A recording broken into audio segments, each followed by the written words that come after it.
Dans la scène d'ouverture, nous voyons le premier roi d'Auréa diriger ses chevaliers pour lancer une attaque contre un monstrueux dragon.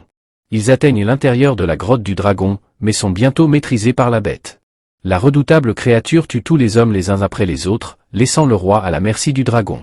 La scène avance ensuite rapidement plusieurs siècles plus tard, montrant un royaume appauvri entouré de terres arides et stériles. Les deux princesses du royaume, Élodie et Floria, font tout ce qu'elles peuvent pour aider leur peuple, notamment en collectant du bois de chauffage et des fournitures. Un jour, une prêtresse leur rend visite avec une demande en mariage pour la princesse aînée, Élodie. Il s'avère que la reine Isabelle d'Auréa est à la recherche d'une épouse convenable pour son fils, le prince Henri. Le père d'Élodie, Lord Belfort, est plus que satisfait de la proposition et exhorte sa fille à l'accepter. Élodie est d'abord réticente, mais elle finit par accepter pour le bien de son peuple.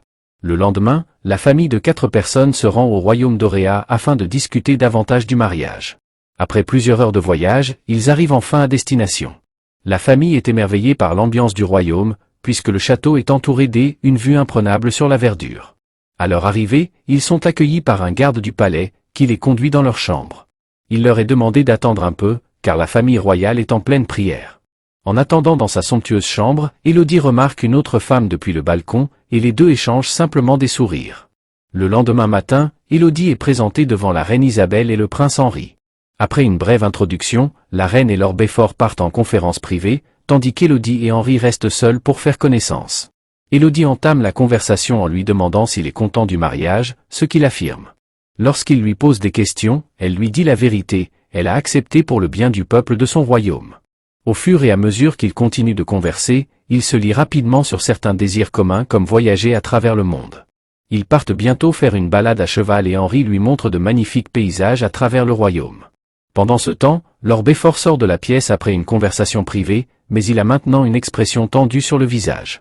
Lady Belfort lui demande si tout va bien, mais il ne partage rien avec elle. Elle va alors parler à la reine Isabelle, dans l'intention de se lier d'amitié avec elle, mais cette dernière s'adresse à elle de manière grossière. Bouleversée et sentant que quelque chose ne va pas, Lady Belfort se rend la nuit dans la chambre d'Élodie et tente de la convaincre de mettre fin au mariage. Elle souligne que quelque chose ne va pas avec la famille Auréa et qu'on ne peut pas leur faire confiance. Cependant, Élodie perçoit Henri comme un gars sympa et refuse d'écouter sa belle-mère. Le mariage a lieu dès le lendemain et la reine annonce officiellement Élodie comme la nouvelle princesse du royaume. Après la cérémonie, les jeunes mariés se dirigent vers le sommet d'une montagne pour accomplir un ancien rituel qui, selon Henri, est une façon de rendre hommage à leurs ancêtres. En arrivant sur place, Élodie trouve la reine habillée en prêtresse rouge. Elle tend une pièce de monnaie à Élodie et conduit les jeunes mariés à l'autel. Elle raconte ensuite l'histoire de la naissance du royaume d'Auréa.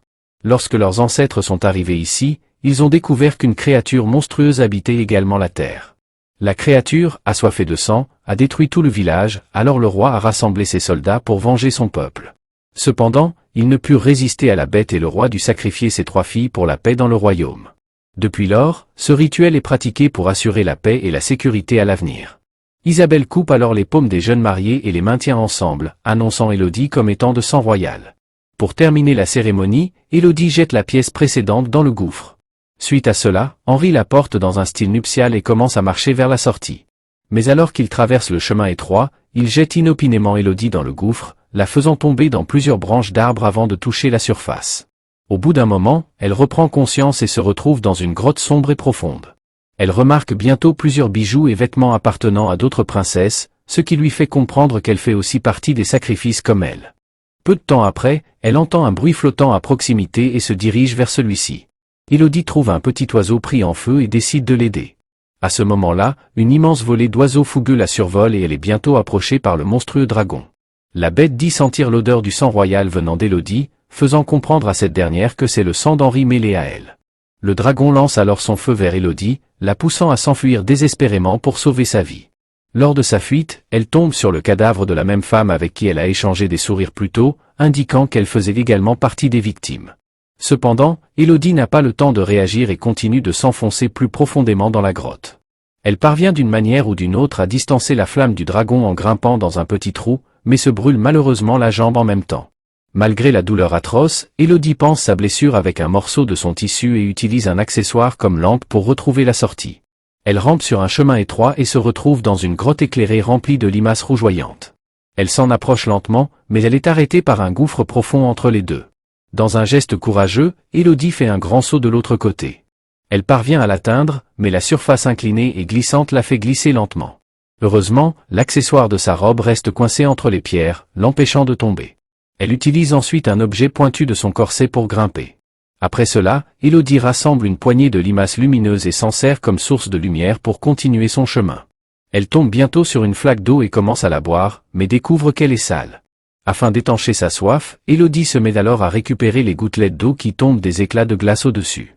Peu de temps après, la glace commence à fondre plus rapidement, alors que le dragon de feu apparaît. En voyant cela, Élodie s'échappe immédiatement, évitant de peu le feu du dragon. Elle continue de courir jusqu'à ce qu'elle atteigne une pièce avec une note « En sécurité ici, elle ne peut pas l'atteindre ». En parcourant la chambre, Élodie découvre les noms de plusieurs autres femmes sacrifiées devant elle. Au bout d'un moment, elle finit par s'endormir à cause d'une fatigue extrême. Quand Élodie se réveille, elle panique en voyant les limaces lumineuses attachées à sa blessure à la jambe. Elle les sort précipitamment, pour apprendre que sa blessure est miraculeusement guérie. Cela lui fait comprendre que ces limaces sont réellement capables de guérir. Suite à cela, Élodie se lève pour trouver une carte gravée dans le mur et l'étudie avant de poursuivre son chemin. Elle emprunte le chemin mentionné sur la carte et atteint un tunnel vertical constitué de cristaux. Elle trouve également une couronne appartenant à une autre princesse et suppose qu'elle a utilisé la même manière. Croyant qu'elle est proche de la sortie, elle grimpe à travers les cristaux et parvient finalement à une ouverture. Cependant, son bonheur est de courte durée car l'ouverture est une impasse à fort dénivelé à flanc de montagne. Cela la fait fondre en larmes lorsqu'elle réalise que sa fin est proche. Mais à ce moment-là, elle remarque des personnes au loin, ce qui lui donne un sentiment d'espoir. Élodie crie alors à plein poumon pour attirer leur attention, mais cela ne fait qu'attirer le dragon. Le monstre s'approche alors d'elle et s'apprête à cracher du feu mais soudain, ils entendent des hommes crier le nom d'Élodie. Elle suit les voix et tombe bientôt sur un spectacle sinistre, les restes de 3 bébés dragons. C'est alors qu'elle se rend compte que l'histoire d'Isabelle était un mensonge et que le premier roi a tué sans pitié les bébés dragons sans raison apparente. En conséquence, la mère dragon a décidé de venger la mort de ses bébés. Élodie continue de suivre la voie et repère son père, accompagné de quelques-uns de ses hommes, venus la secourir. Mais avant qu'elle ne puisse l'atteindre, l'équipe de secours tombe dans une embuscade tendue par le dragon. Il les tue sans pitié les uns après les autres avant de partir. Élodie court alors vers son père mourant, qui s'excuse de sa mauvaise décision. Dans son dernier souffle, il lui parle de la sortie ainsi que du bateau dans lequel l'attendent sa belle-mère et Floria. Élodie est dévastée par le décès de son père, mais elle n'a pas de temps à perdre. Elle utilise donc une corde pour grimper jusqu'à la sortie de la montagne. Pendant ce temps, le dragon la repère et charge immédiatement vers elle, libérant du feu. Mais Élodie échappe de peu à la flamme et finit par s'enfuir hors de la montagne. Elle prend ensuite l'un des chevaux de l'équipe de sauvetage et s'éloigne de la montagne. Lorsque le dragon continue de la poursuivre, elle abandonne le cheval et se cache sous un rocher. La poursuite infructueuse rend le dragon furieux, alors elle finit par incendier toute la zone environnante. Isabelle remarque le tumulte du palais et se rend compte que le sacrifice d'Élodie a échoué. En conséquence, elle se rend sur le navire de Béfort et capture Floria, recourant à elle comme remplaçante. Lorsque Lady Béfort tente d'intervenir, la reine se fait poignarder par ses acolytes, la laissant grièvement blessée. Mais malgré l'immense douleur, Lady Béfort se dirige d'une manière ou d'une autre vers la montagne. Après avoir rencontré Élodie, elle révèle tout ce qui s'est passé sur le navire. Cela met la princesse en colère et elle décide de sauver sa sœur et de se venger. Pendant ce temps, à l'hôtel, Isabelle demande la main de son fils pour rafistoler son sang avec celui de Floria. Le prince refuse d'obtempérer, affirmant qu'elle n'est qu'une enfant. Cependant, la reine impitoyable se coupe la main et se rattrape avec Floria avant de jeter la jeune fille dans le gouffre. Quand Élodie arrive, il est trop tard car elle ne trouve personne. Comprenant que sa sœur est déjà renversée, Élodie décide courageusement de la sauver coûte que coûte. Elle utilise une corde pour descendre jusqu'au gouffre où elle installe un piège pour détourner le dragon. Elle se dirige ensuite vers l'endroit où elle a vu plus tôt les restes de bébé dragon, tout en saisissant au passage l'épée de son père. En arrivant sur place, Élodie déclenche le piège, émettant un bruit sourd. Cela détourne l'attention du dragon et elle profite de cette opportunité pour rejoindre sa sœur. Mais avant de pouvoir s'échapper, ils entendent le dragon revenir. Maintenant qu'ils n'ont nulle part où aller, Élodie dit à sa sœur de se cacher, tandis qu'elle décide elle-même d'affronter le dragon. En se retrouvant face à face avec la bête, Élodie tente d'expliquer la vérité, à savoir que les filles qu'elle tuait n'étaient pas les filles des Auréa mais plutôt des filles aléatoires un autre royaume. Cependant, le dragon n'y croit pas et l'attaque. Au milieu de la bataille acharnée qui les oppose, Élodie parvient à poignarder les yeux du dragon et à lui blesser un membre. Elle a alors une idée pour porter le coup final, elle se tient devant un mur en forme de C et la met au défi de tirer.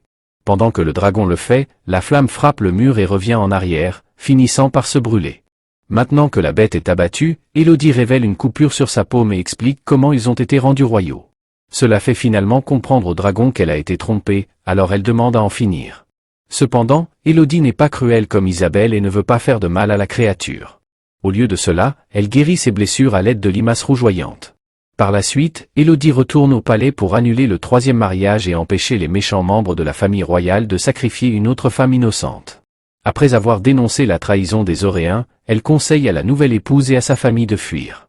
Peu de temps après, le dragon apparaît et brûle tout le palais, ainsi que tous les membres de la famille royale et des nobles d'Orléans à l'intérieur. Le film se termine avec Élodie, Floria et Lady Befort rentrant chez elles, chargées de fournitures et accompagnées du dragon.